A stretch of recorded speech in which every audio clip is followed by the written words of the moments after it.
Bem-vindo ao Rádio Noturno, contos misteriosos e histórias de suspense, como os causos que os avós contavam. História 1. O fogo que andava na beira do rio.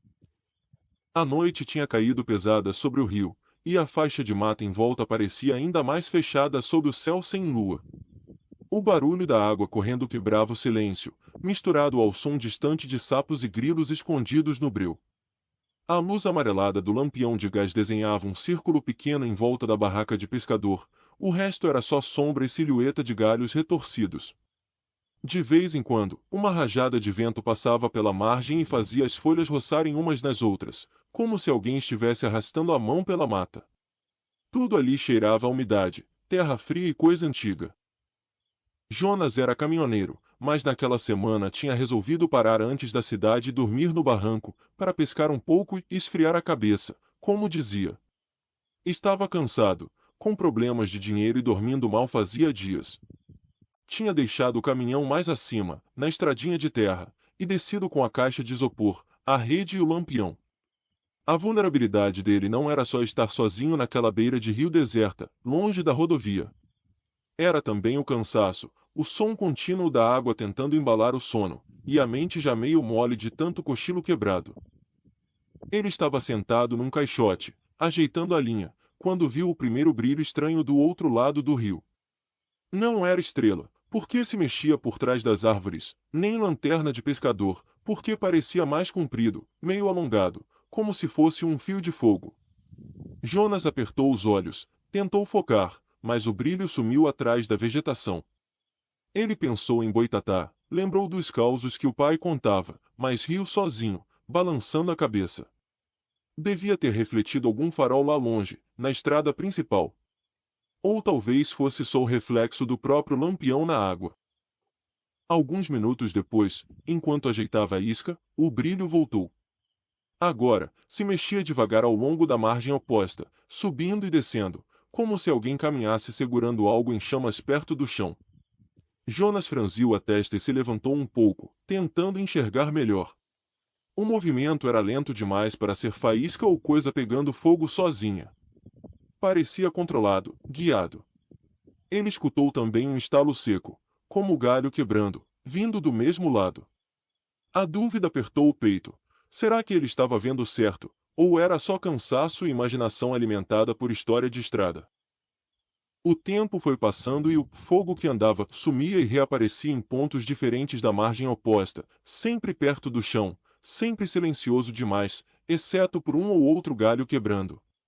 Jonas começou a notar uma coisa: os pontos onde o brilho surgia pareciam formar uma linha, como se estivesse contornando algo. Fazia curvas, ia e voltava, quase como se estivesse marcando terreno. Não parecia uma fogueira de acampamento, nem o lampião de outro pescador. Era baixo demais, cuidadoso demais. Algo trabalhando no escuro, tentando não chamar atenção.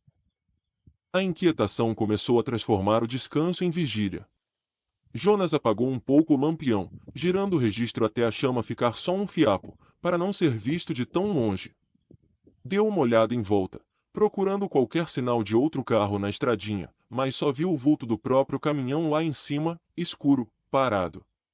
Pegou o celular, que quase não tinha sinal, e enviou uma mensagem para o colega da transportadora: "Parei antes da cidade, vou dormir no rio, amanhã cedo sigo."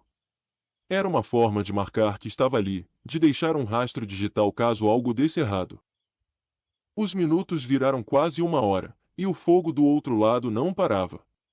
Às vezes, ele via claramente alguém abaixado, uma sombra se mexendo junto da luz, como se estivesse acendendo pequenas coisas no chão e apagando rápido. Um cheiro fraco de fumaça começou a chegar, atravessando o rio, misturado ao vento. Não era cheiro de lenha de fogueira, era de mato seco queimando devagar, um cheiro mais ácido. Jonas sentiu o coração acelerar, lembrando de boatos sobre gente que incendiava pasto à noite para expulsar moradores ou esconder coisa errada na mata. Ele decidiu agir. Levantou, apagou de vez o lampião e ficou só com a tela do celular virada para baixo, sem deixar luz escapar. Subiu um pouco o barranco até onde conseguia ver melhor, pisando com cuidado para não fazer barulho. Dali de cima, percebeu outra coisa: não era só um fogo que andava.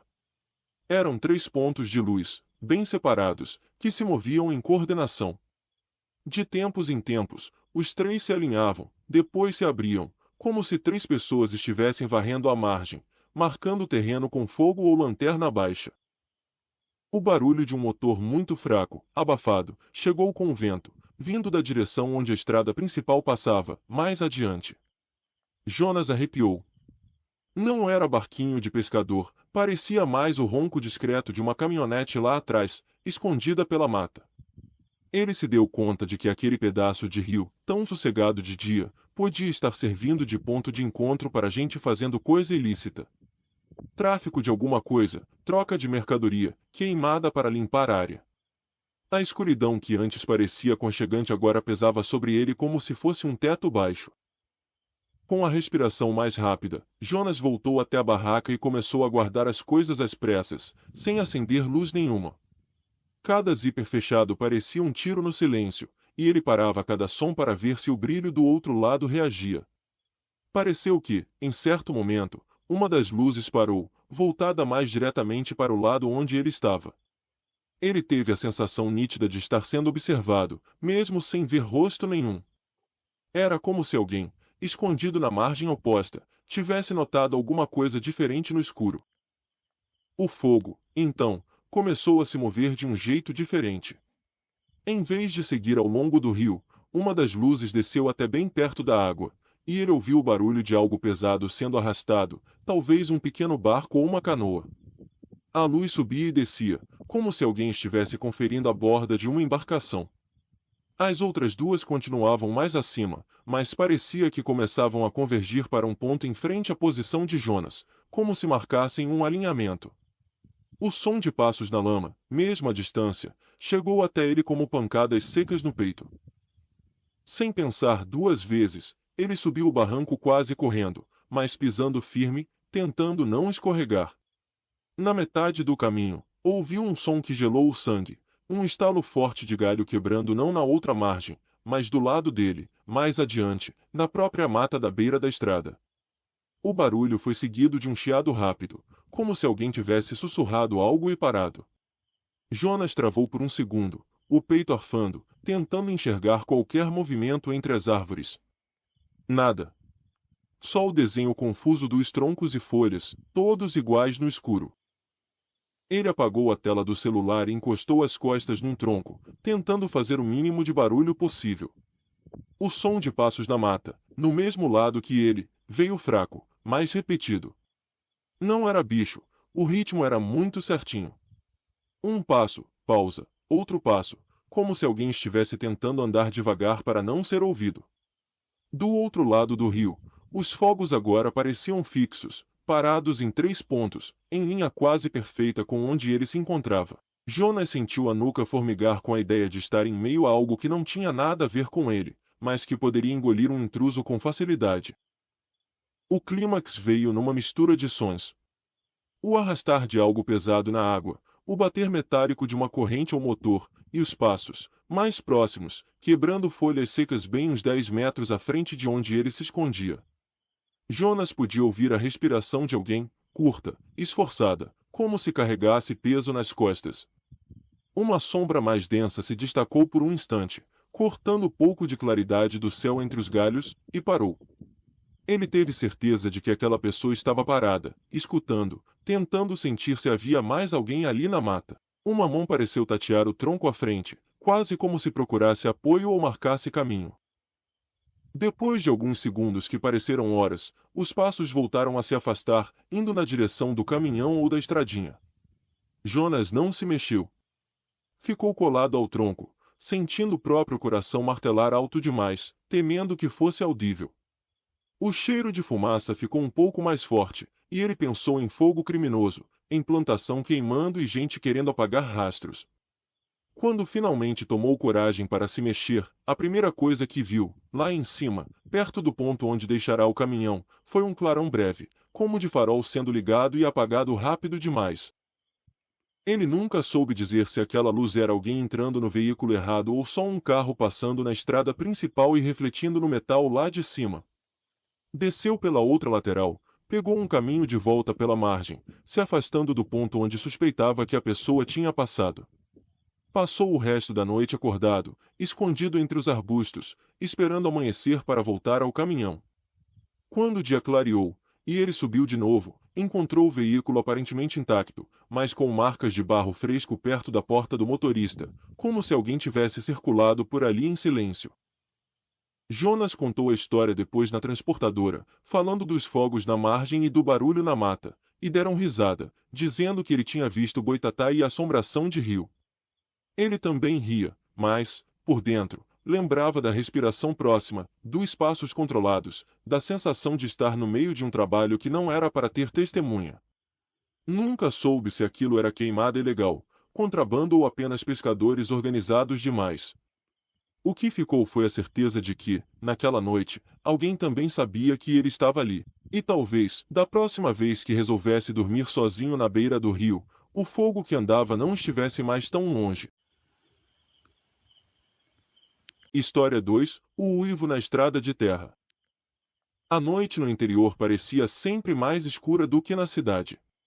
A estrada de terra cortava a mata como um risco marrom, quase invisível à luz fraca do farol da moto. Em volta, o som da bicharada era constante, um coro de grilos, cigarras e algum bicho maior se mexendo na folhagem mais densa. O cheiro de terra seca levantada pela roda misturava-se ao ar frio que entrava por dentro da jaqueta. De vez em quando, um galho mais alto batia no capacete, lembrando que ali, no meio daquele nada, qualquer coisa que saísse da escuridão pegaria o viajante de surpresa. Caio trabalhava entregando encomendas entre cidades pequenas, levando de tudo um pouco na mochila grande presa às costas. Tinha saído tarde demais da última entrega e, para não fazer o trajeto longo pela rodovia, pegou a tal estrada de terra que cortava uns bons quilômetros. Era atalho, mas também era isolamento. O celular mal tinha sinal, a gasolina já estava na metade e o cansaço começava a pesar nas costas e nos olhos. A vulnerabilidade dele não era só a solidão, mas a pressa. Ele queria chegar logo, então mantinha a moto num ritmo mais rápido do que o ideal para aquele chão esburacado. Foi num desses trechos mais fechados, em que as árvores dos dois lados quase se encostavam por cima da estrada, que ele ouviu o primeiro uivo. Não era de lobo, óbvio, mas lembrava bonito o som esticado das histórias de lobisomem que a avó contava quando ele ainda era criança. Era um som longo, agudo, que vinha de algum ponto na mata à esquerda. Ele chegou a reduzir a velocidade sem perceber, tentando entender se tinha ouvido mesmo ou se era o barulho do motor misturado ao vento. O uivo se repetiu, dessa vez um pouco mais curto, e pareceu acompanhado de um latido grave. Caio deu uma risada nervosa dentro do capacete e falou sozinho, só para ouvir a própria voz: "Deve ser cachorro em sítio, para." Mas a estrada ali não tinha cerca, porteira, nada. Só mata fechada, sem luz nenhuma além da dele. O som dos pneus esmagando a terra ficou mais alto quando ele reduziu, e o silêncio entre um barulho e outro parecia abrir espaço para mais uivos. Eles voltaram, agora vindo de lugar diferente, um pouco mais à frente, como se o dono da voz estivesse acompanhando a moto pela lateral, usando a mata como cobertura. A inquietação começou a crescer quando Caio percebeu que o uivo não era aleatório. Sempre que ele aumentava um pouco a velocidade, o som vinha logo depois, num ponto que parecia acompanhar o avanço da moto. Como se algo, ou alguém com algum bicho, estivesse correndo paralelo à estrada. Ele começou a olhar mais para os lados do que para frente, tentando enxergar pelos espaços entre as árvores alguma silhueta, algum clarão de olho refletindo o farol. Nada. Só a impressão de troncos se repetindo, sombras sobre sombras. Decidiu agir de forma prática, encostou a moto um pouco mais para o meio da estrada, reduziu ainda mais a velocidade e desligou o farol por um instante, deixando só o motor ligado. O breu foi quase total, apenas uma faixa pálida de céu entre as copas. Por alguns segundos, tudo ficou mudo. Sem o barulho da moto cortando o ar, ele ouviu apenas o próprio coração acelerado. Então, do lado direito, bem mais perto dessa vez, veio um rosnado grave, acompanhado de um estalo de galho. Não era uivo que ecoava longe, era som de bicho grande, ou de cachorro forte, ali, a poucos metros. Ele religou o farol imediatamente, quase por reflexo, e acelerou de uma vez. A moto pulou num buraco e quase derrapou no cascalho, mas se firmou. Atrás dele, por cima do ronco do motor, Caio jurou ter ouvido passos correndo na beira da estrada, o ritmo rápido de patas ou pés batendo na terra. O uivo voltou, dessa vez bem mais curto, quase um sinal. Não parecia um animal a esmo, parecia que aquele som marcava o deslocamento de alguém, como se fizesse parte de um chamado ou código entre quem se escondia na mata. A tensão escalou quando, depois de alguns minutos fugindo no escuro, ele viu um clarão fraco adiante, no meio da estrada. Parecia um farol parado, ou uma lanterna forte virada para ele. Caio reduziu, o coração na garganta. Conforme se aproximou, notou que não era carro, nem caminhonete. Era uma moto velha, atravessada na estrada, com o farol aceso. Ao lado, na sombra, alguém de pé, de jaqueta grossa e boné abaixado, segurando algo comprido na mão. Atrás desse vulto, dois cachorros grandes, quase do tamanho de bezerro, latiam baixo, com o pelo eriçado. Ele freou a alguns metros de distância, sem desligar o motor. O homem ficou parado, só observando, sem levantar a cabeça. Os cachorros puxavam a corrente na direção de Caio, rosnando. O uivo que ele ouvira antes agora fazia sentido. Era um dos bichos, treinado para gritar daquele jeito, talvez como aviso.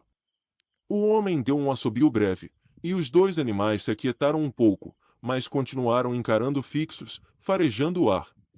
A estrada ali não tinha como desviar, de um lado, barranco, do outro, mata fechada.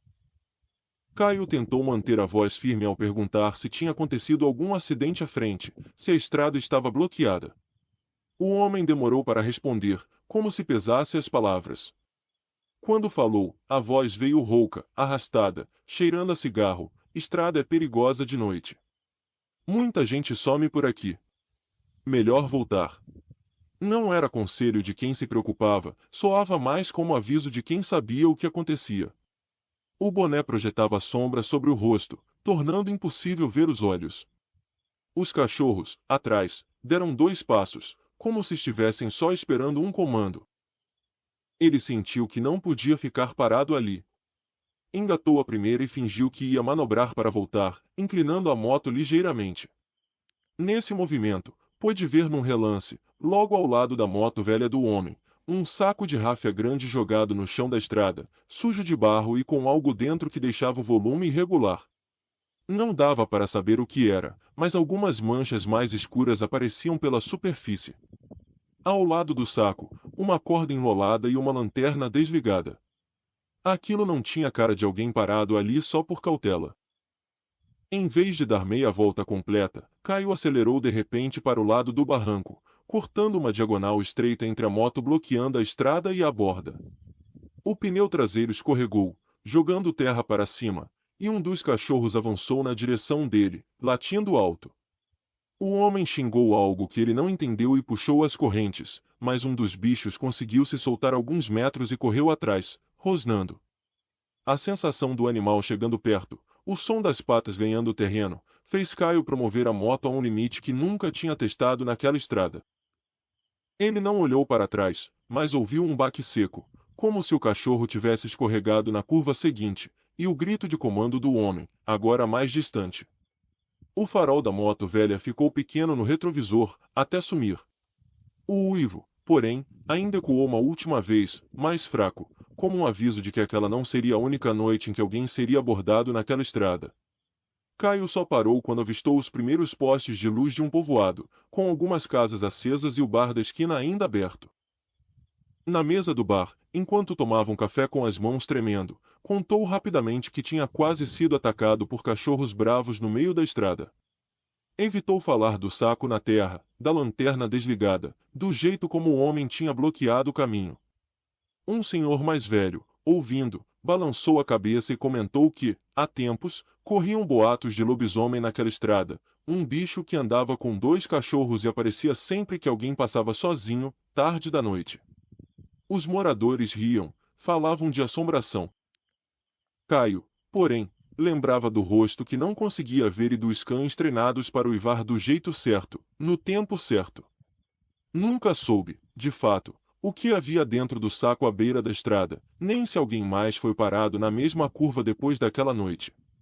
O certo é que, em todas as vezes seguintes em que pegou a moto para trabalhar, preferiu dar a volta pela rodovia, mesmo gastando mais. E, de vez em quando o vento canta em certas noites, ele ainda acha que ouve, ao longe, aquele uivo longo, medido, de alguém que não caça sozinho. História 3: A Casa da Mulher dos Chás. O sítio onde o grupo resolveu acampar ficava no fim de uma estradinha de terra, cercado por mata rala e alguns morros escuros ao fundo. À noite, o céu parecia maior, salpicado de estrelas que na cidade ninguém lembrava que existiam. A claridade da fogueira jogava sombras dançantes nas árvores mais próximas, e o vento passava por entre as folhas altas, fazendo um chiado constante, como se o lugar inteiro estivesse sussurrando algo indecifrável. À distância, um cachorro latia de vez em quando, e o barulho vinha seguido de silêncio absoluto, como se até a natureza esperasse para ouvir. Eram 4 amigos da cidade grande: Júlia, Rafa, Bruna e Tiago. Tinham vindo passar o fim de semana desconectados, sem internet, só com barracas, violão e comida simples. Júlia, em especial, precisava da pausa. Depois de uma sequência de crises de ansiedade, o médico tinha sugerido que ela diminuísse o ritmo, mas ela só sabia dizer sim para tudo no trabalho. Dormia mal, acordava pior. A ideia do acampamento parecia perfeita: ar puro, céu aberto, distantes de qualquer barulho de trânsito. A vulnerabilidade dela era justamente essa mistura de cansaço mental e expectativa de finalmente relaxar. No fim da tarde, antes de escurecer, o dono do sítio comentou, quase como quem não quer nada, que se precisassem de qualquer coisa tinham uma vizinha lá para baixo, perto da encruzilhada, conhecida como a Mulher dos Chás. Ela ajuda muita gente, faz benzedura, reza forte, essas coisas, ele disse, com um sorriso torto. Júlia guardou o nome. Quando, mais tarde, começou a sentir de novo o coração acelerar sem motivo, achar que o ar ficava curto dentro da barraca, lembrou dessa possível ajuda e comentou com os amigos. Rafa riu, dizendo que aquilo era bruxaria de interior, mas Tiago falou que rezadeira boa às vezes fazia mais efeito que remédio. O primeiro sinal estranho veio já de noite, quando a fogueira ainda queimava baixa. Júlia estava um pouco afastada, tentando respirar fundo, olhando o escuro além do círculo de luz, quando percebeu um brilho fraco vindo da direção da estrada de acesso, lá embaixo. Parecia uma lanterna pequena, que acendia e apagava, como se alguém caminasse sem firmeza, oscilando a mão. Ela estreitou os olhos, tentando confirmar, mas o brilho sumiu rápido. Podia ser carro, reflexo, ou só os olhos brincando com a diferença entre luz e sombra. Voltou para perto da fogueira, calada, sem querer alimentar o próprio medo. Mais tarde, porém, quando todos já estavam se preparando para se enfiar nas barracas, o som de passos na terra seca apareceu vindo da mesma direção. Não era pesado nem rápido, era um caminhar constante, medido, como se alguém subisse devagar a estradinha em direção ao sítio. O latido do cachorro distante cessou de repente, e o silêncio que ficou depois do som dos passos parecia ainda mais grosso. Rafa foi o primeiro a notar e comentou alto: "Vocês estão ouvindo isso?" Todos pararam, atentos, e o barulho continuou por alguns segundos, até se mesclar ao chiado do vento. A inquietação se instalou quando uma voz feminina, rouca e baixa, surgiu da escuridão chamando: "Tem gente aí em cima?" Não parecia ameaça, mas o jeito arrastado das palavras dava um tom estranho ao chamado. Bruna respondeu, meio hesitante, dizendo que sim, que estavam acampando. A voz, então, se aproximou mais um pouco, mas quem falava continuava invisível além do círculo de luz da fogueira. "Trouxe chá para quem não dorme bem", disse a mulher, como se soubesse exatamente qual era a fragilidade do grupo. Júlia sentiu um arrepio subir pelas costas. Eles se entreolharam em dúvida. Tiago pegou a lanterna e apontou na direção da voz. A luz revelou uma senhora magra, de cabelos presos num coque baixo, pele muito clara marcada por manchas do sol e olhar que parecia fixo demais. Ela carregava uma sacola de pano grande, pendurada no braço, e uma garrafa de vidro transparente, pela metade, com algum líquido escuro dentro. Aproximou-se devagar, sem pisar fora do caminho que levava ao sítio, como se conhecesse bem o trajeto. Eu sou a Doralice, faço chá para acalmar o coração. O dono do sítio sempre fala de quem vem, explicou, olhando especialmente para Júlia. A persistência da presença dela começou a incomodar. Mesmo depois de dizer quem era, Doralice não se afastava. Ficou parada perto da fogueira, observando cada um com atenção demorada, como se medisse as fraquezas ali. Ofereceu o chá dizendo que era bom para a ansiedade, para pesadelo, para a mente que não desliga.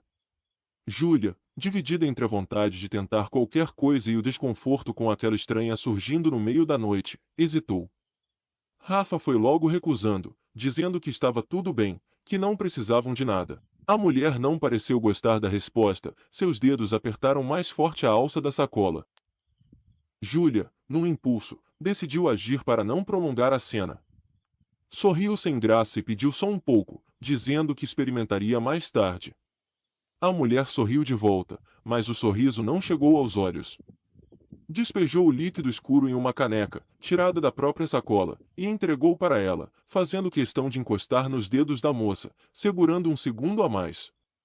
O cheiro do chá era forte, difícil de identificar, misturado com algo doce demais. Júlia agradeceu, mas, quando Doralice virou o rosto, levou a caneca discretamente até perto da barraca e despejou o conteúdo no chão, tentando disfarçar. A situação, no entanto, não se resolvia. Doralice sentou na pedra perto da fogueira, sem ser convidada, e começou a falar de histórias de gente que não dormia, de pessoas perdidas na vida que tinham passado por lá e melhorado com a ajuda dela. Os detalhes eram vagos, mas o jeito como ela descrevia os medos, as crises, era específico demais, como se tivesse prática em ouvir e manipular gente fragilizada. De tempos em tempos, seus olhos voltavam para a caneca vazia que Júlia agora segurava, e um brilho estranho surgia quando percebiam que ela ainda não tinha deitado. Quando finalmente conseguiram convencê-la de que estavam cansados e iam dormir, Doralice se levantou devagar, ajeitando a sacola no ombro. Antes de ir, lançou uma última frase que ficou martelando na cabeça de todos: se o coração disparar de novo, me chama. Eu escuto daqui de baixo. Depois, desapareceu pela estrada, levando consigo o som dos próprios passos, que foi sumindo na noite. O grupo entrou nas barracas tentando levar tudo na brincadeira, mas ninguém dormiu exatamente tranquilo. Horas depois, já no meio da madrugada, Júlia acordou com a sensação nítida de alguém passando a mão por fora da lona da barraca, bem na altura da cabeça dela. O plástico se moveu, fazendo um leve ruído, e ela prendeu a respiração. Achou que podia ser algum galho mexido pelo vento, mas o toque se repetiu, agora um pouco mais abaixo, como se estivesse tateando o lugar onde ela estava deitada. De outra barraca, ela ouviu Rafa mexendo, talvez também acordado. O silêncio entre um movimento e outro se enchia com o vento e, distante, um latido curto de cachorro. Ela decidiu reagir. Pegou o celular, ligou a lanterna e, num movimento rápido, abriu o zíper da barraca, apontando a luz para fora. Não viu ninguém ali, apenas o gramado úmido e as sombras das árvores. Mas a sensação de que alguém acabará de se afastar era forte demais. Foi até a fogueira apagada, chamou os amigos em voz baixa, e todos saíram, meio sonolentos e tensos. Fizeram uma roda apertada, olhando para todos os lados. Foi então que perceberam, no caminho de terra que levava à estradinha, pequenas pegadas marcadas, como de sandália, indo e voltando, formando um vai e vem inquieto. A tensão atingiu outro nível quando, vindo de baixo, da direção da casa de Doralice, ouviram um canto baixo, quase um murmúrio, como se alguém entoasse uma reza ou melodia repetitiva. Não dava para entender as palavras, só o ritmo, hipnótico. O som vinha e ia, como se a pessoa andasse de um lado para o outro enquanto cantava. Junto com ele, de vez em quando, ouviam-se estalos de madeira, como se estivesse mexendo em algo, ou preparando fogo. O fato de ela estar acordada, tão tarde, reforçava a impressão de que estava à espera de algum sinal vindo do alto. O clímax veio quando Bruna, virando a lanterna na direção da estrada, viu por um instante um reflexo de olhos, lá embaixo, na curva onde a estradinha sumia. Parecia que alguém observava, parado, sem se esconder completamente. A luz foi rápida demais, mas o suficiente para fazer a sombra recuar. Em seguida, o canto cessou. Ficou apenas o som do vento e do próprio coração dos quatro, acelerado. Um cheiro fraco de fumaça chegou, como se alguém estivesse queimando ervas ou folhas secas. Era um cheiro diferente, doce e enjoativo. Eles passaram o resto da noite do lado de fora, sentados, sem coragem de voltar a deitar. Decidiram que, ao amanhecer, iriam embora antes do combinado, sem avisar ninguém. Quando o sol começou a clarear o céu, puderam ver melhor a estradinha lá embaixo. Em um ponto da curva, havia marcas fundas de pé no barro, como se alguém tivesse ficado parado ali por muito tempo, observando. Mais à frente, subindo um pouco, pequenas pegadas circulavam, indo até perto da cerca do sítio e voltando. Perto da fogueira apagada, encontraram algo que ninguém havia deixado, uma pequena trouxa de pano, amarrada com barbante, com ramos secos dentro. Ninguém teve coragem de abrir. Jogaram a trouxa numa valeta mais afastada, pegaram as coisas em silêncio e foram embora. Na cidade, a história logo virou piada de bruxa do interior, e falaram que exageraram, que a mulher dos chás era só uma senhora solitária querendo conversa. Júlia, porém, lembrava bem da mão percorrendo a barraca, dos olhos fixos na caneca, do canto na madrugada e da frase dita antes da despedida: "Eu escuto daqui de baixo." Até hoje, quando o coração dispara sem motivo, ela se pega pensando se, em algum lugar de estrada de terra e mata rala, alguém ainda espera ouvir esse ritmo, na esperança de oferecer mais um chá. História 4. A benzedeira da encruzilhada. A estrada de ônibus sinuosa cortava morros cobertos de mato, sumindo e reaparecendo entre curvas. Já era noite fechada quando o veículo precisou parar num ponto improvável, uma encruzilhada de terra batida, cercada de árvores altas e postes sem lâmpadas. O motorista anunciou que haveria uma pausa porque um problema no motor precisava ser verificado. Lá fora, o escuro parecia mais denso do que o normal, como se a luz dos faróis fosse engolida poucos metros à frente. O ar cheirava a terra úmida e óleo quente, misturados no mesmo sopro gelado que entrava pela porta aberta. Marcos viajava sozinho, voltando para a cidade onde tinha crescido, depois de anos tentando a vida em outro lugar. A cabeça estava cheia de preocupações, desemprego, contas, família esperando uma ajuda que ele não podia dar.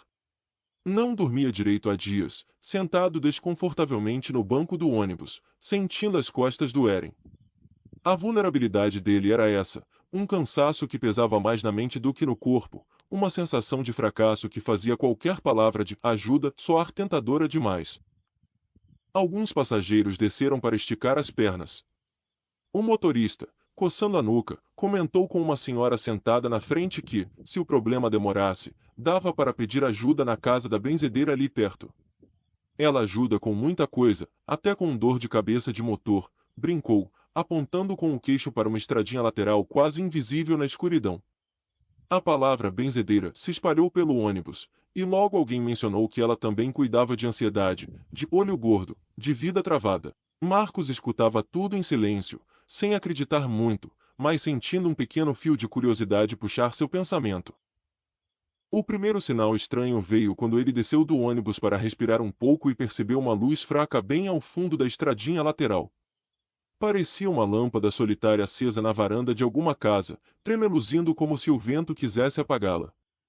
Enquanto alguns passageiros fumavam apoiados na lateral do ônibus, uma figura surgiu vagarosamente daquela direção, caminhando com passos curtos. À medida que se aproximava, a luz da varanda foi ficando mais distante, e só a iluminação dos faróis permitiu ver que se tratava de uma senhora de estatura baixa, lenço na cabeça e um terço enrolado nos dedos.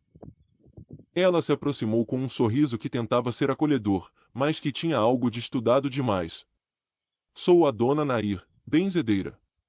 Ficaram na encruzilhada. "É? Essa estrada costuma prender quem anda carregado", disse, olhando para cada um como se pudesse enxergar além do rosto. Marcos sentiu como se aquela frase fosse dirigida a ele. A mulher ofereceu sua casa para quem quisesse tomar um café, usar o banheiro ou tirar um peso das costas com uma reza.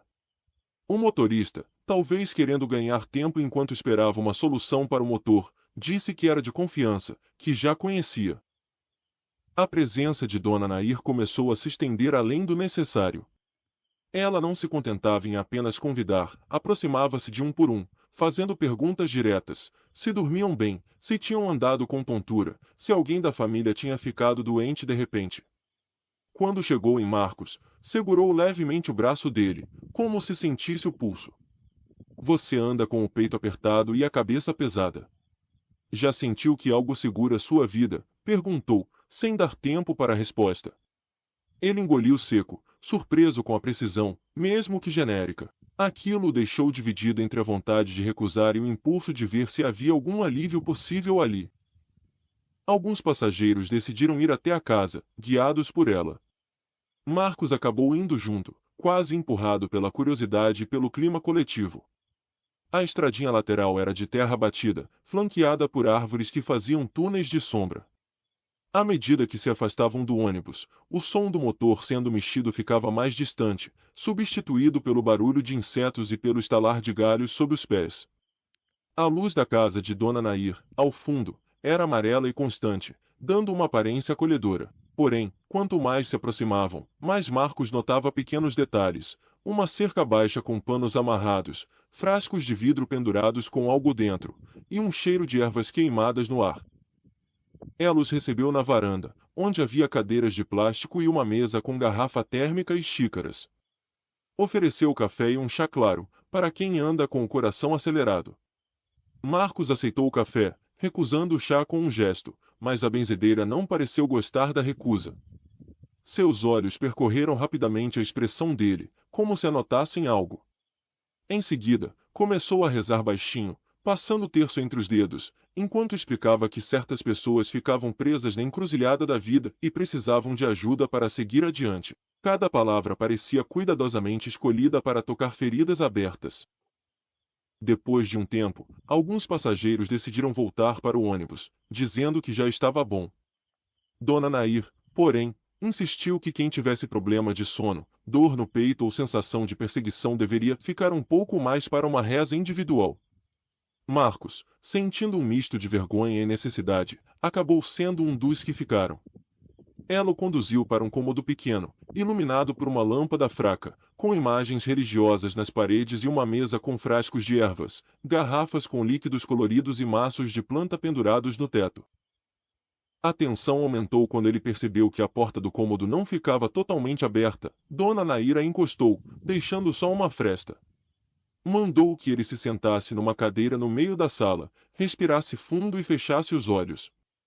Começou a rezar em voz baixa, andando ao redor dele, às vezes passando algo perfumado perto do rosto, às vezes encostando a mão no ombro.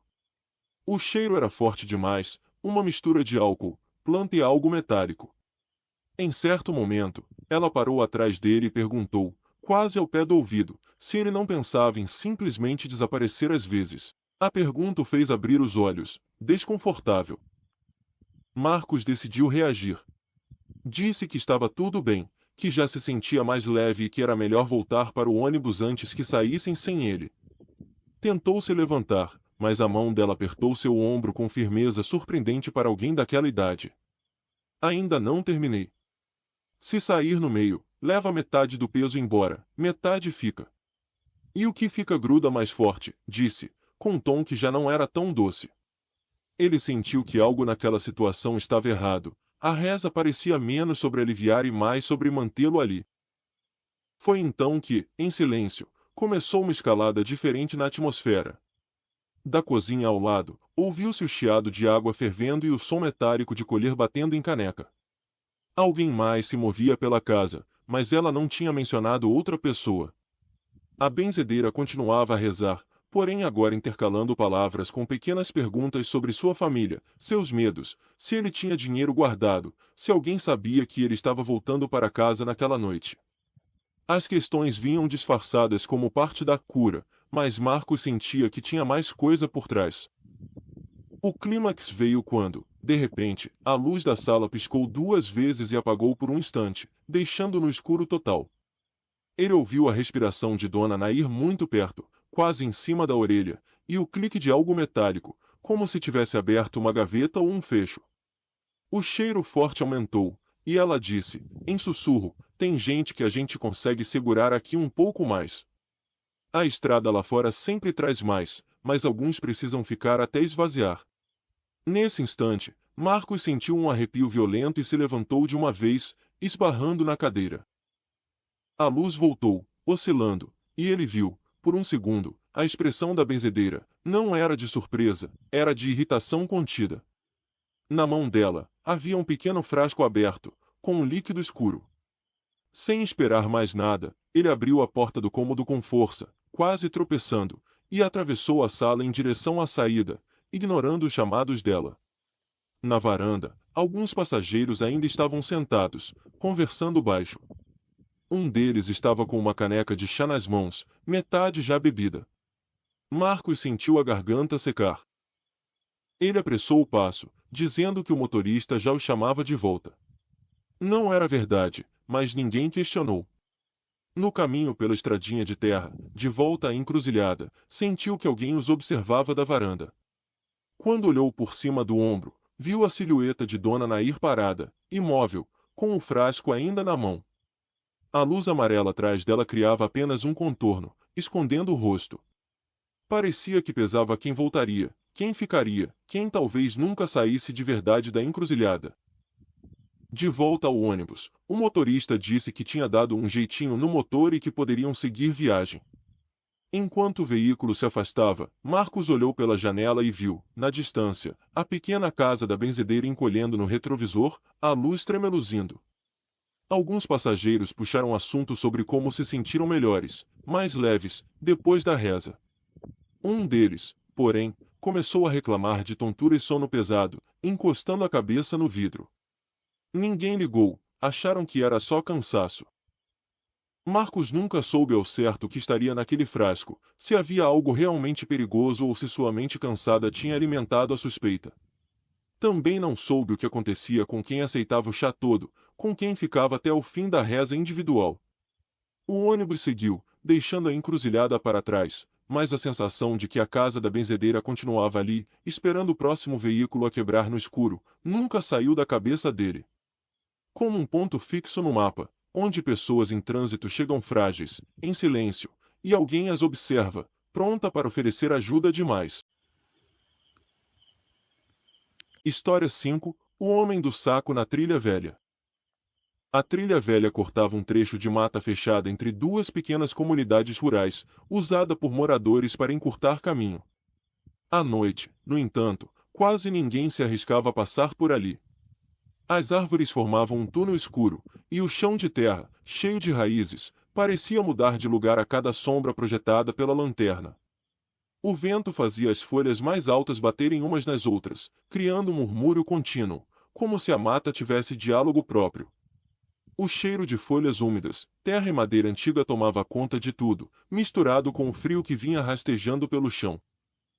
Lia, estudante de biologia, tinha insistido em ficar até mais tarde no trabalho de campo com o grupo, coletando amostras de plantas. Quando perceberam a hora, os outros decidiram voltar pelo caminho mais seguro, pela estrada de terra que dava uma volta grande.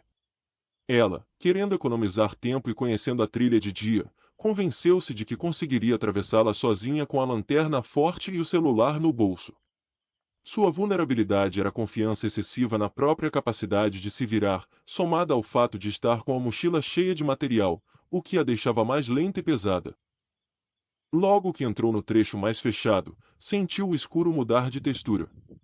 A luz da lanterna desenhava um círculo firme no chão, mas tudo fora dele desaparecia. Cada som parecia amplificado, galhos quebrando, folhas secas sob o pé, pequenos animais correndo para longe. Ela tentou focar na respiração, mantendo um ritmo constante, mas a lembrança de histórias de gente sumida naquela trilha começou a aparecer, mesmo sem querer. Lendas de homem do saco, de alguém que levava quem andava sozinho à noite, contadas por moradores mais velhos como aviso. O primeiro sinal estranho veio na forma de um barulho ritmado, bem à distância. Parecia algo sendo arrastado pelo chão, com pausas regulares, como se fosse um saco pesado puxado por alguém que caminhava devagar. Lia parou, segurando firme a lanterna, e tentou entender se não era só o vento movendo algum galho. O som, no entanto, parecia diferente de qualquer coisa natural. Arrasta, para, 2 passos, arrasta de novo. Ela prendeu a respiração por alguns segundos e o barulho cessou. A mente tentou racionalizar, talvez fosse algum agricultor carregando coisas para casa, usando a trilha como atalho. Continuou andando, mas agora com o ouvido mais atento do que os olhos. Alguns minutos depois, o som voltou, dessa vez um pouco mais próximo, ainda ritmado. A sensação era de que vinha de trás, acompanhando a distância, mantendo um espaço que não diminuía nem aumentava muito. Como se alguém a seguisse sem pressa, confiante de que não precisava correr. A cada vez que ela parava, o barulho demorava 1 ou 2 segundos para cessar, como se o seguidor tivesse reflexo mais lento.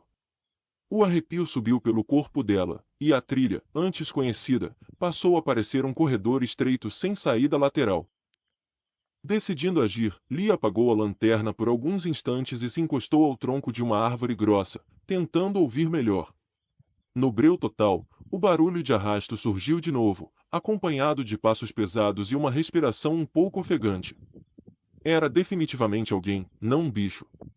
O saco, ou o que quer que fosse, raspava nas raízes, soltando um som áspero, como tecido grosso encontrando madeira.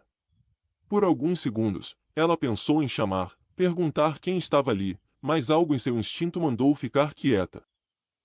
Quando o som pareceu estar a poucos metros, ela ligou a lanterna de uma vez, apontando para o caminho de onde vinha. A luz revelou apenas a trilha vazia, o túmulo de árvores e o chão irregular. Nada de pessoas, nada de saco. Mas havia marcas no barro, como riscos largos, recentes, cruzando a trilha, um caminho arrastado que não estava lá antes. O coração dela disparou, e ela se deu conta de que o seguidor podia ter se escondido nos lados, na mata, fora do foco da luz. Apagou a lanterna de novo, mas continuou segurando firme, pronta para acender de novo se fosse preciso. A ameaça não cedeu. Enquanto retomava a caminhada, agora mais rápida, o som de arrasto voltou, insistente, sempre a uma distância parecida. Em alguns momentos, vinha acompanhado de um leve tilintar metálico, como se dentro do saco houvesse ferragens, ferramentas ou algo que se chocasse. Ela tentou ligar o celular para ver se tinha sinal, pensando em mandar uma mensagem de localização para alguém, mas a tela mostrava apenas uma barrinha fraca, insuficiente para chamada ou internet. Ainda assim, abriu o app de mensagens e digitou um texto rápido, deixando pronto para enviar assim que surgisse sinal. A escalada de tensão atingiu outro patamar quando, ao virar numa curva mais fechada da trilha, ela viu, bem à frente, um saco grande de lona jogado no meio do caminho. Parecia pesado, deformado por coisas dentro, e estava amarrado com uma corda grossa. Do lado, encostado a uma árvore, um pedaço de cabo de madeira, como se fosse um pedaço de cabo de ferramenta ou cacete improvisado. Não havia ninguém por perto, pelo menos não à vista. Lia parou, instintivamente, sem saber se desviava, se passava por cima, se voltava. O silêncio que pairou por alguns segundos foi quase físico. Ela decidiu não tocar em nada. Deu a volta pelo lado, pisando em folhas mais afastadas do centro da trilha, tentando não fazer barulho. Enquanto passava, sentiu que havia um cheiro fraco vindo do saco, mistura de terra, mofo e algo metálico. A curiosidade a impulsionava a olhar mais de perto, mas o medo falou mais alto. Assim que se afastou alguns passos, o som de arrasto recomeçou, desta vez claramente atrás dela, como se o saco tivesse voltado a ser puxado. Não teve coragem de olhar para trás de imediato, apenas apertou o passo. O clímax chegou quando, finalmente, ousou virar a cabeça por cima do ombro. A lanterna iluminou o caminho que havia acabado de deixar para trás, e, por um breve instante, viu uma silhueta escura, de porte grande, curvada sobre o saco. Parecia um homem, com um capuz ou chapéu cobrindo a cabeça, segurando o volume com as 2 mãos. Assim que a luz o alcançou, ele congelou, como se surpreendido. A distância era grande o bastante para que ela não pudesse distinguir rosto algum, apenas a postura, fixa, inclinada. A imagem durou pouco. A mão dele se ergueu para proteger o rosto da luz, e no mesmo instante ela sentiu o instinto gritar para correr. Lia disparou pela trilha, sentindo a mochila bater nas costas, as pernas tropeçando nas raízes. O som de arrasto agora se misturava a passos mais rápidos, mais desordenados, como se o homem tivesse decidido se mexer também. Uma vez, ela jurou ter ouvido uma voz baixa xingando algo, talvez irritada pelo flagra. O vento parecia atrapalhar tanto quanto ajudar, trazendo sons de todos os lados. Seu único foco era o pequeno clarão à frente, onde sabia que a trilha dava em uma cerca baixa, próxima às primeiras casas da comunidade. Quando finalmente alcançou o fim da trilha, quase derrubando a cerca ao passar, o som de arrasto parou de repente. Ela saiu em um descampado com algumas luzes de casa ao longe e um poste com lâmpada amarela piscando. Desabou num banco de madeira improvisado perto de um portão, tentando recuperar a respiração. Um senhor que fumava ali, encostado na cerca, olhou para ela espantado e perguntou se estava tudo bem. Ela falou rápido, contando do saco na trilha e do homem que parecia arrastá-lo, sem entrar em muitos detalhes. O homem franziu a testa e coçou a barba. Ele comentou que, de vez em quando, alguns catadores passavam pela trilha à noite, gente que recolhia coisas de lixões e terrenos baldios para vender depois. Alguns eram inofensivos, outros nem tanto. Disse também que, há anos, corriam boatos de um homem que aparecia sempre com um saco na trilha, motivo pelo qual as crianças eram proibidas de passar ali depois do pôr do sol. Chamavam de Homem do Saco, rindo da lenda, mas também evitando se arriscar. Nunca tinham comprovado nada, mas o medo se perpetuava. Lee olhou de volta para a boca escura da trilha, agora parecendo um simples corredor de árvores sem mistério. Não via mais movimento algum, nem o saco, nem o homem. Só a escuridão compacta, pronta para engolir qualquer coisa que tentasse entrar. Ela não tinha como provar o que vira, nem como saber o que havia dentro daquele volume de lona. Podia ser sucata, podia ser comida estragada, podia ser qualquer coisa. O que incomodava era a certeza de que alguém, lá dentro, se movia na mesma frequência que ela, mantendo a distância com cálculo, arrastando peso como se tivesse todo o tempo do mundo. Naquela noite, deitada na cama simples da casa onde o grupo se hospedava, o som de arrasto não saía da cabeça dela. De olhos fechados, podia ouvir de novo o ritmo: arrasta, para, 2 passos, arrasta outra vez. Em algum trecho de mata, em alguma trilha velha pouco usada, alguém ainda puxava um saco pesado no escuro, acompanhando o passo de quem insiste em achar que está sozinho. E, enquanto existirem atalhos por dentro da mata, talvez o homem do saco não precise de lenda alguma para continuar andando. Você ouviu o Rádio Noturno. Até o próximo relato.